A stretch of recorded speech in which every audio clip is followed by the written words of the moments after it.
All right, guys, welcome back. Class is in session today. If you're having issues programming your workouts and staying locked in on a specific split because you don't exactly know what to do, this video will be super helpful for you. So we'll get right into it, right? We got class in session today. We got the whiteboard here. So let's start with how many days is the split? It's a 6-day split with a 1-day rest, right? So we'll say day 1, day 2, day 3, day 4, 5, 6, and rest. All right? You can do that however you want. Monday, Tuesday, Wednesday, Thursday, Friday, Saturday, Sunday. Me personally, I like taking my rest day on a Monday. It's just an easy way for me to transition into the week. The gyms are always the most crowded on Mondays. Personally, I just go, maybe do some stretching and cardio on that rest day. Now, before we get into the exact workout plan, let me just talk about cardio, all right? So cardio is super important and it's completely separate from this. Personally, right now, what I'm doing, 5 30-minute sessions of cardio a week, 1 or 2 of those sessions being high-intensity interval training, sprints, assault bike, ski erg, something that's gonna spike my heart rate up to zone 4 or zone 5, all right? So we got the days up here. Now, this is gonna be a 6-week block, okay, with a week 7 deload. And then we're gonna reset this for another 6 weeks. So the entire program is a 12-week cycle, all right? So then we got week, let's say day, we got week 1, 2, 3, 4, 5, and 6. Awesome. So what's the split? You can change the split as time goes on. You can do whatever suits you best. Me personally, here's what I'm doing. Day 1, chest and back.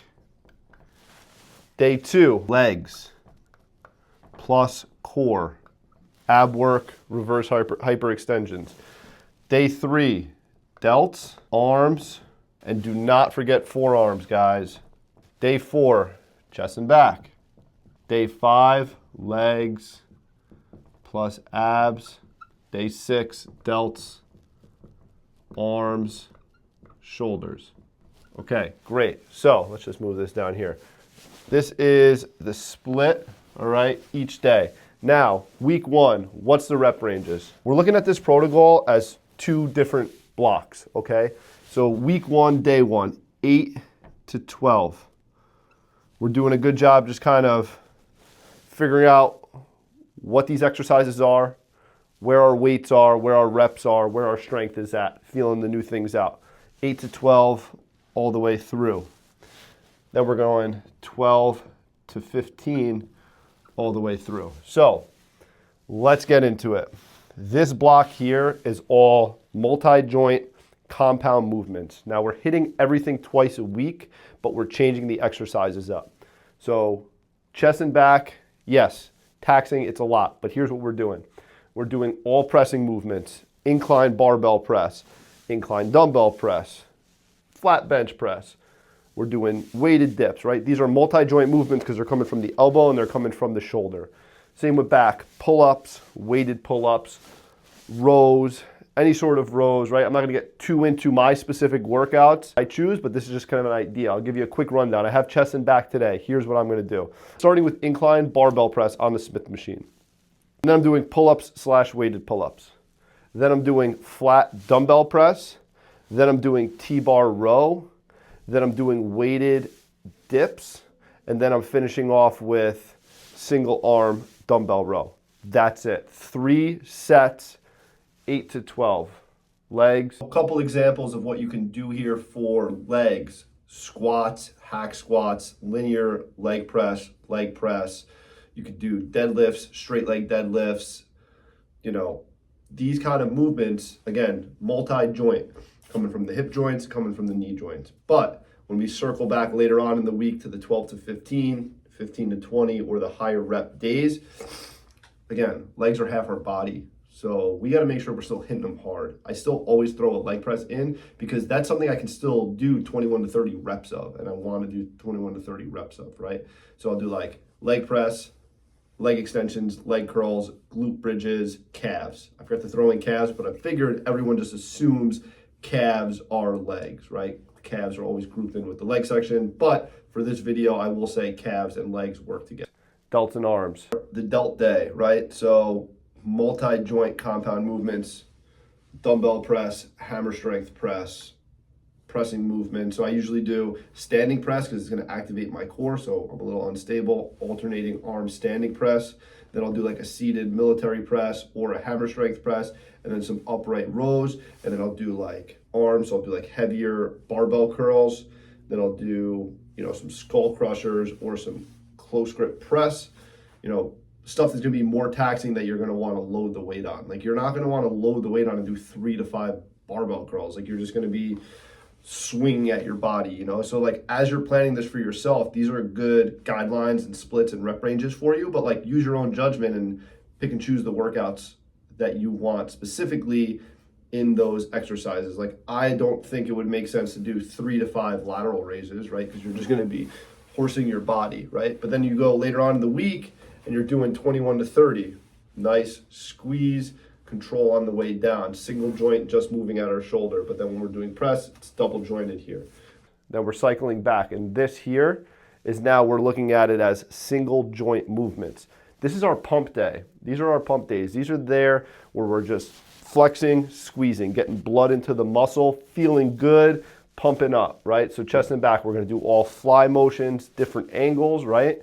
Then we're doing pull downs, straight arm pull downs, kind of single joint pump exercises. Legs and abs, we're really focusing on those leg extensions, leg curls, glute bridges, single joint movements, as well as delts, arms and shoulders, side raises, front raises, cable curls, push downs, that kind of stuff. All right, so week 1, 8 to 12, 12 to 15.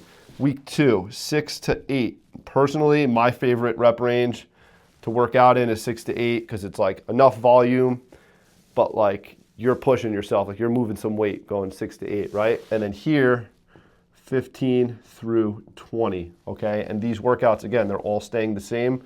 We're just changing the weight and we're changing the rep range. And then week 3, what we're doing here is 3 to 5 reps, 21 to 30.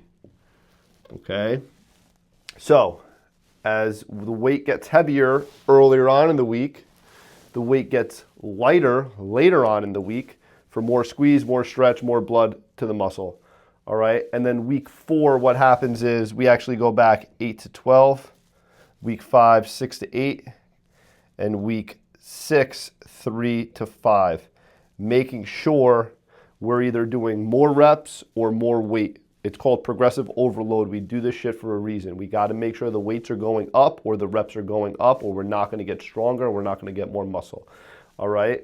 And then here, same thing, 12 to 15, 15 to 20, 21 to 30. So guys, when you're on week 6 and you're hitting that 3 to 5 and you're on that last week, right? Because a rest week is coming. A deload week is coming. So on that 3 to 5, do your 3 to 5 for your last set, and then drop set, and then drop set, right?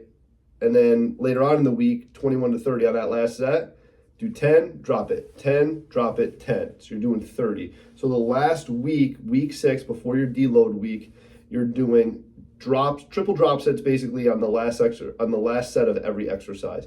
Your body's going to be cooked, you're going to be taxed, and you're going to feel great. You're going to feel fucking awesome. But you're going to want to probably take a deload week after that. I hope you guys are liking this content. Make sure to subscribe, make sure to like, make sure to comment on this video. I want to hear what your splits are, any questions you have for me. All right, let's get back to it. So the importance of this, and one of the huge tips that I'm going to give you guys is whatever workouts you choose for whatever exercises, whatever days, make sure you have notes on your phone. Make sure you have a Google Sheet. I use Google Sheets right now. I'm working on my app, all right? And you're tracking your reps, you're tracking your exercises, you're tracking your weights. You have to do things intentionally. You have to make sure there's purpose for what you're doing. You can't just go there and free ball. Sure, you could, but listen, like, you're putting a lot of time in at the gym and you want to make sure you're getting the most for your time, right? So then we're going to do week 7, start back at week 1, doing more weight than we did there. We run through this again. After 12 weeks, you have so many options of what you can do. Personally, what I do at the 12-week mark, I change my split up. I want to confuse my body. So instead of doing chest and back, I'll do chest, tris, abs, legs with shoulders, and then I'll do back and bis, right?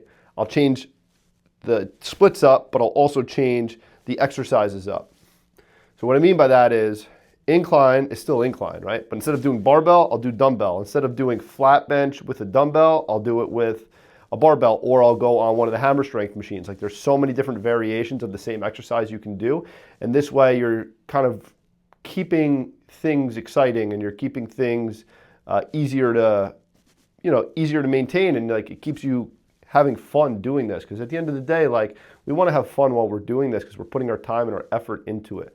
So we change our splits up, we change our exercises up, and we can kind of run this program for as many months as you want. Again, just making sure that you're throwing a good deload week in there. So 30,000 foot view, here's kind of my exercises and my split and how I break down the rep ranges and everything. Really important that you're tracking and that you're following your weights and you're progressing every single week, right? Or if you're at least hitting that. If you're in a cut phase, you want to make sure that you're making sure that you're hitting those rep ranges, you're hitting those weight ranges. We'll do another video one day at a time, going into specific exercises of what we're doing for each split, right, each day. But for now, this is a 30,000 foot view of my current 6-week protocol. I hope you guys enjoyed. Any questions, problems, concerns, please drop a comment below. Hit that subscribe button, it means the world to me. And I'll see you soon. Have a great day, and listen, have an even better workout. God bless.